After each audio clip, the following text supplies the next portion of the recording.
One of the great things about superhero comics is that any writer can do any story that flips a popular, well known character on their head but place it outside of normal continuity so they can have the freedom to do whatever kind of story they want. Both Marvel and DC have these, sometimes contained as a single story or miniseries, sometimes actually launching an entire ongoing series.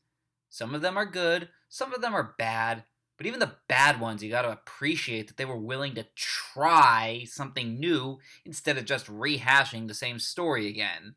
Which brings us to a character we haven't yet talked about on this show, Superman.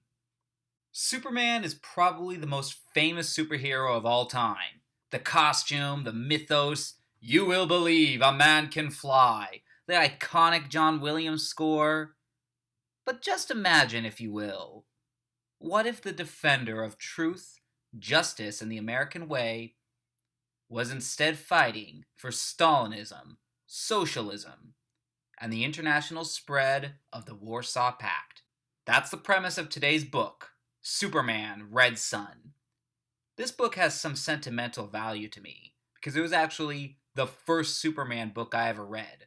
I'd heard about the premise online, thought it sounded awesome, and when I found a copy at my local comic book store, shout out to Rising Sun Comics in San Diego, I quickly bought it.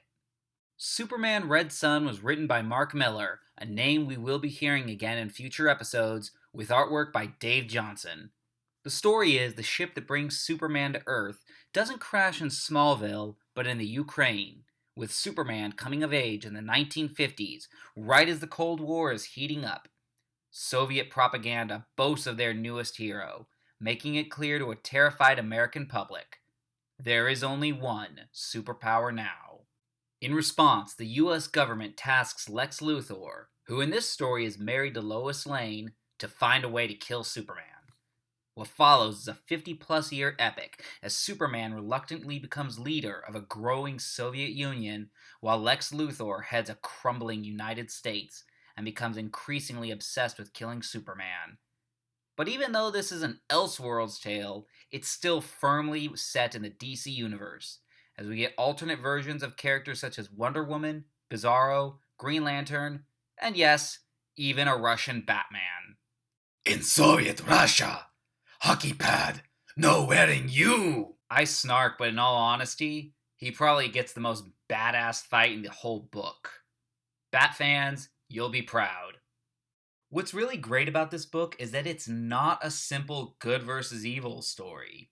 In the hands of a hack, this could have been a really stupid, America good, commies bad kind of story. But Mark Millar writes a compelling tale with innovative, multi-layered takes on these classic characters. Superman isn't a villain. He's still the same kind, good-natured man he's supposed to be, who just wants to help the human race. He stops his own receptions to go rescue people, refuses to spread communism through violence, and even uses his powers to stop a satellite from falling on Metropolis. You know, in America, the country he's supposed to be against. He's still Superman, and that's a major reason why this story works. Can I say how sad it is that even a communist version of Superman seems to understand this character better than David Goyer and Zack Snyder?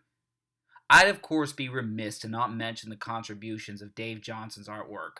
He shows a style here that I describe as somewhere between Bruce Timm's DC cartoons and the 1940s Superman cartoons. It really suits the book well, especially in part 1, and gives you the sense that you are in a bizarre nightmare where everything is and isn't the way it should be. Superman Red Sun is available in trade paperback form and digital download. I highly recommend this comic to anyone looking to get into Superman. Since it's a single story, you don't need to know anything about Superman to get it.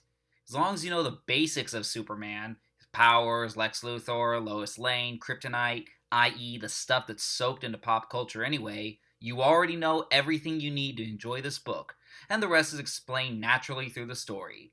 Check this one out. Next week, we'll be taking a look at another Mark Millar book, as the Ultimate Marvel Universe returns. Till then, thank you for watching. Please like, comment, and subscribe if you've not done so. Follow me on Twitter at LittleWebhead87. Have a good one.